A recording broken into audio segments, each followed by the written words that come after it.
Assalamualaikum warahmatullahi wabarakatuh.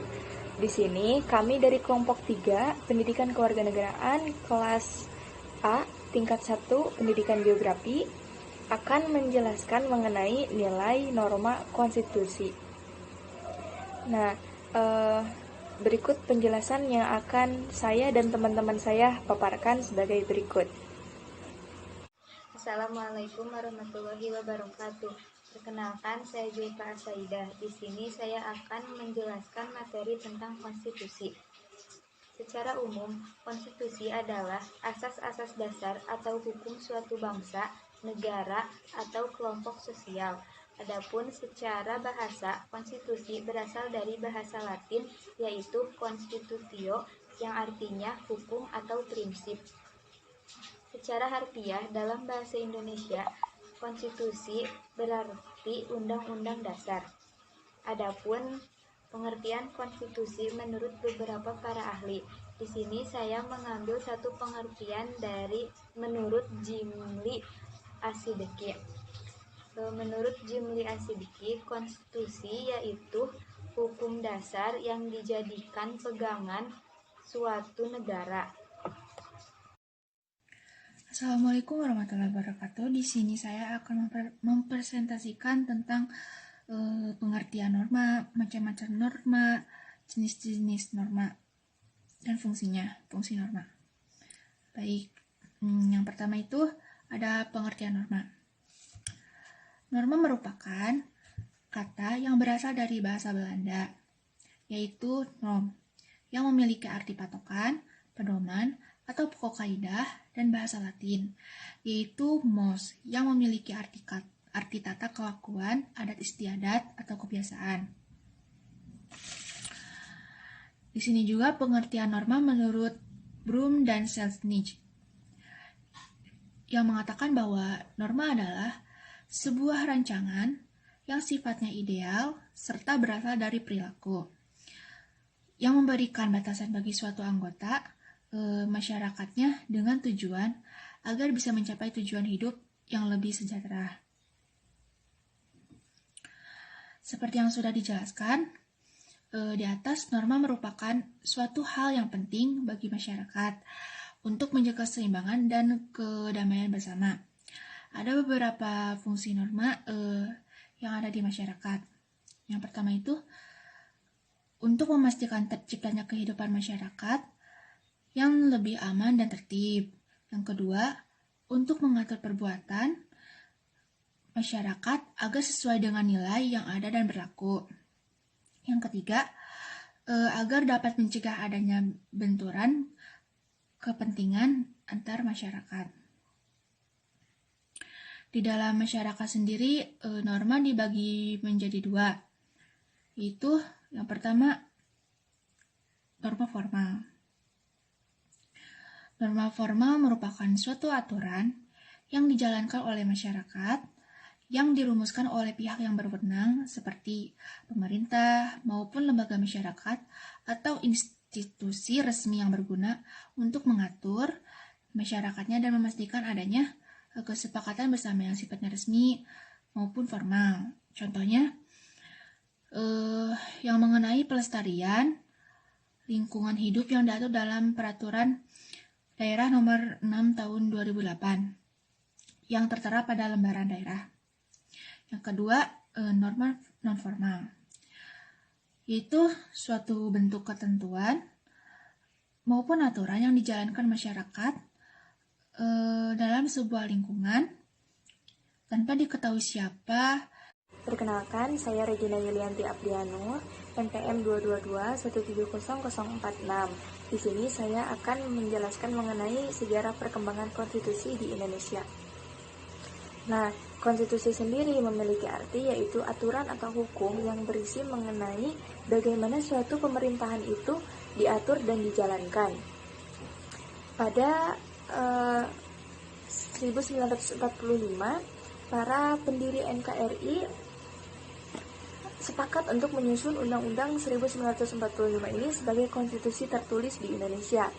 Nah, sebagai konstitusi, Undang-Undang Dasar 1945 ini mengalami perkembangan sejarah yang cukup panjang, sehingga pada akhirnya dapat diterima sebagai landasan hukum bagi pelaksanaan ketatanegaraan. Dalam sejarah perkembangan ketatanegaraan, Indonesia mengalami beberapa kali perubahan undang-undang. Yang pertama yaitu pada periode 18 Agustus 1945 sampai 27 Desember 1949. Saat Republik Indonesia diproklamasikan pada tanggal 17 Agustus, Indonesia belum memiliki konstitusi. Nah, maka dari itu, sehari kemudian pada tanggal 18 Agustus 1945, Rancangan Undang-Undang Dasar disahkan oleh PPKI. Pada saat ini, belum terbentuknya DPR, MPR, lalu terjadinya perubahan sistem dari sistem presidensial menjadi sistem parlementer. Maka dari hal-hal tersebut, pelaksanaan Undang-Undang Dasar 1945 ini belum terlaksana secara optimal, sehingga terjadilah perubahan. Nah, pada periode yang kedua ini, periode 27 Desember 1949 sampai dengan 17 Agustus 1950. Meskipun Indonesia sudah merdeka, tetapi Belanda masih ingin berkuasa di Indonesia. Jadi mengakibatkan muncullah KMB atau Konferensi Meja Bundar, sehingga melahirkan Republik Indonesia Serikat, dan konstitusinya pun diubah menjadi konstitusi RIS, dan Indonesia menjadi negara yang negara-negara bagian atau negara serikat. Lalu yang ketiga yaitu periode 17 Agustus 1950 sampai dengan 5 Juli 1959. Nah, pada periode ini terjadi perubahan dari Undang-Undang Dasar RIS menjadi Undang-Undang Dasar sementara atau UUDS. Kan karena Indonesia menghendaki sifat persatuan dan kesatuan, dan hal itu sangat bertolak belakang dengan Undang-Undang RIS, maka dicapailah kesepakatan untuk kembali menjadi NKRI. Konstitusi ini dinamakan sementara karena memang sifatnya hanya sementara, menunggu terpilihnya konstituante hasil pemilihan umum. Setelah itu, yang terakhir yaitu periode 5 Juli 1959 sampai sekarang. Nah, di sini terjadi penetapan Undang-Undang Dasar 1945 kembali. Dengan dekret presiden, kembalilah dari UUDS menjadi UUD 45. Nah, UUD 45 kembali diberlakukan di Indonesia, tetapi dengan perubahan. Apa perubahannya? Nah, kan pada tanggal 18 Agustus 1945 UUD sudah diterapkan, tetapi si penjelas UUD tersebut muncul setahun kemudian gitu, baru terbentuk 1 tahun kemudian. Nah, tapi pada Undang-Undang Dasar 1945 yang periode 5 Juli ini UUD-nya terbentuk dan penjelasnya pun ada gitu. Nah, jadi dokumen atau Undang-Undang Dasar 1945 ini yang kita pakai sekarang yaitu naskahnya Undang-Undang Dasar 1945 versi 5 Juli 1959. Mungkin cukup sekian penjelasan dari saya. Mohon maaf apabila terdapat kesalahan. Terima kasih. Wassalamualaikum warahmatullahi wabarakatuh. Assalamualaikum warahmatullahi wabarakatuh. Perkenalkan, nama saya Firja Iksan Mediansa dari Fakultas Keguruan dan Ilmu Pendidikan Universitas Siliwangi dengan prodi Pendidikan Geografi. Saya di sini akan menjelaskan tentang nilai-nilai konstitusi. Nilai-nilai konstitusi ada 3, yaitu yang pertama ada nilai normatif. Nilai normatif ini adalah sebuah konstitusi yang resmi diterima oleh suatu negara. Bagi suatu negara, konstitusi tidak hanya dapat berlaku dalam arti hukum atau legal, Namun, konstitusi juga nyata dapat berlaku dalam suatu masyarakat dalam arti berlaku efektif dan dilaksanakan secara konsekuen dan murni. Lanjut, yang kedua ada nilai nominal. Adalah sebuah konstitusi yang menurut hukum tetap berlaku, namun konstitusi tersebut memiliki bentuk yang tidak sempurna. Konstitusi yang tidak sempurna itu dapat disebabkan oleh beberapa pasal tertentu yang tidak berlaku atau tidak seluruh dari pasal yang terdapat dalam Undang-Undang Dasar 1945 bisa berlaku bagi seluruh wilayah negara dan bangsa. Lanjut, yang terakhir ada nilai semantik. Nilai semantik ini adalah sebuah konstitusi yang hanya dapat berlaku bagi kepentingan penguasa saja. Konstitusi bisa menjadi alat bagi pemangku kekuasaan untuk melakukan mobilitas kekuasaan. Hal itu menjadi alasan dalam melaksanakan kekuasaan politik terhadap warga negaranya. Menurut Jimli Asidiki, konstitusi memiliki 10 fungsi, yaitu 1. Sebagai penentu serta pembatas kekuasaan antar organ negara. Yang kedua, sebagai pengatur hubungan kekuasaan antar organ negara. Yang ketiga, sebagai pengatur hubungan kekuasaan antar organ negara dengan masyarakat negara tersebut. Yang keempat, sebagai pemberi atau sumber legitimasi terhadap kekuasaan negara. Yang kelima, sebagai pengatur atau pengalih kewenangan dengan sumber kekuasaan yang asli. Yang selanjutnya akan dijelaskan oleh teman saya Firja. Baik, lanjut ke fungsi-fungsi konstitusi ya. Yaitu ada 10, saya melanjutkan dari teman saya. Konstitusi memiliki fungsi sebagai penyalur atau pengalih kewenangan rakyat atau sebagai sumber kekuasaan yang asli kepada organ negara. Yang selanjutnya ada konstitusi memiliki fungsi sebagai simbolik guna upaya pemersatu, jadi untuk pemersatu bangsa dan negara ini. Yang selanjutnya ada konstitusi memiliki fungsi sebagai simbolik untuk menjadi rujukan dari identitas serta keagungan kebangsaan. Untuk selanjutnya ada konstitusi memiliki fungsi sebagai menjadi rujukan dari identitas serta keagungan kebangsaan. Untuk selanjutnya ada konstitusi memiliki fungsi sebagai simbolik untuk menjadi pusat upacara atau seremoni.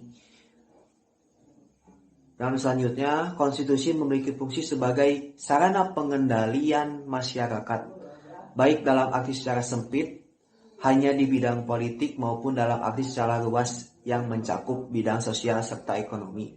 Dan yang terakhir ada konstitusi memiliki fungsi sebagai sarana menjadi perekayasaan serta pembaharuan masyarakat, baik dalam arti yang sempit maupun dalam arti yang luas. Untuk yang selanjutnya ada tujuan-tujuan konstitusi. Tujuan-tujuan konstitusi ini ada 3, dibagi menjadi 3, yaitu ada konstitusi. Yang pertama ada konstitusi bertujuan untuk memberikan pembatasan sekaligus pengawasan terhadap kekuasaan politik. Tujuan ini berfungsi untuk membatasi kekuasaan penguasa sehingga tidak melakukan tindakan yang merugikan masyarakat banyak. Yang kedua, ada konstitusi bertujuan untuk melepaskan kontrol kekuasaan dari penguasaan sendiri. Dalam arti bisa juga diberikan perlindungan terhadap hak asasi manusia atau HAM. Sehingga dengan adanya konstitusi, maka setiap penguasa dan masyarakat wajib menghormati HAM atau hak asasi manusia ini dan berhak mendapatkan perlindungan dalam melakukan haknya. Dan yang terakhir ada konstitusi bertujuan memberikan batasan-batasan ketetapan bagi para penguasa dalam menjalankan kekuasaannya. Selain memberikan batasan-batasan untuk penguasa, dalam menjalankan kekuasaannya. Hal ini juga bertujuan untuk memberikan pedoman bagi penyelenggara negara agar negara dapat berdiri kokoh dan tetap kokoh dari semua guncangan yang terjadi. Mungkin presentasi yang saya berikan cukup sekian, kurang lebihnya mohon dimaafkan. Ditutup dengan doa, Rabbana atina fid dunya hasanah wa fil akhirati hasanah wa qina adzabannar. Wassalamualaikum warahmatullahi wabarakatuh. Bismillahirrahmanirrahim. Assalamualaikum warahmatullahi wabarakatuh. Perkenalkan, nama saya Jini Wulandari. Saya kelompok 3. Di sini saya akan menjelaskan kedudukan konstitusi. Konstitusi merupakan hukum dasar yang berisi aturan-aturan dan ketentuan tentang hal-hal yang mendasar dalam kehidupan suatu negara. Contohnya seperti pembatasan kekuasaan pemerintah dan jaminan akan hak dasar rakyat. Konstitusi juga merupakan hukum tertinggi dalam hierarki peraturan perundang-undangan nasional sebuah negara. Peraturan undang-undang sebuah negara dapat dirinci dan diurutkan berdasarkan tingkatannya mulai dari yang terendah sampai yang tertinggi, menyerupai piramida. Masuk kepada poin Undang-Undang Dasar Negara Republik Indonesia tahun 1945 sebagai Konstitusi Republik Indonesia. Undang-Undang Dasar Negara Republik Indonesia tahun 1945 telah mengalami amandemen dengan 4 kali rangkaian. Rangkaian pertama yaitu 1999, rangkaian kedua pada tahun 2000, rangkaian ketiga pada tahun 2001, dan rangkaian keempat pada tahun 2002. Sebelum amandemen, Undang-Undang Dasar Negara Republik Indonesia tahun 1945 terdiri atas pembukaan, batang tubuh, dan penjelasan. Tiap alinea dalam pembukaan Undang-Undang Dasar Negara Republik Indonesia tahun 1945 memiliki nilai dan makna besar bagi bangsa dan negara Indonesia. Pada dasarnya, nilai-nilai yang terkandung dalam pembukaan Undang-Undang Dasar Negara Republik Indonesia tahun 1945 dapat dibedakan menjadi 2 kelompok, yaitu nilai-nilai yang mencerminkan pokok-pokok kaidah negara yang fundamental dan nilai-nilai yang mencerminkan tertib hukum. Dalam hal materi pembukaan Undang-Undang Dasar Negara Republik Indonesia tahun 1945 memuat dasar-dasar negara yang dibentuk seperti tujuan negara.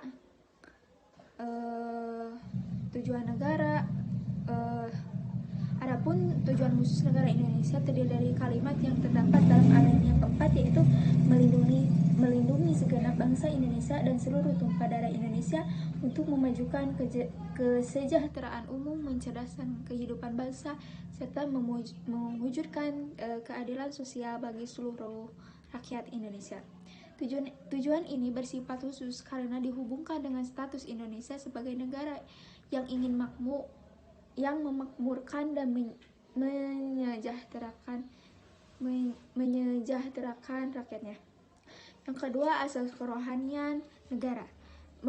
Asas kerohanian negara merupakan suatu dasar dari keseluruhan peraturan hukum yang merupakan sumber dari segala sumber hukum. Asas politik negara. Asas politik negara merupakan dasar penyelenggaraan negara. Misalkan berdasarkan bunyi alinea keempat pembukaan Undang-Undang Dasar Negara Republik Indonesia tahun 1945 terdapat 3 asas politik negara Indonesia. Yang pertama yaitu dasar hukum. Dasar hukum atau juga disebut Undang-Undang Dasar, yaitu peraturan yang sangat penting keberadaannya dalam praktik penyelenggaraan pemerintah Indonesia.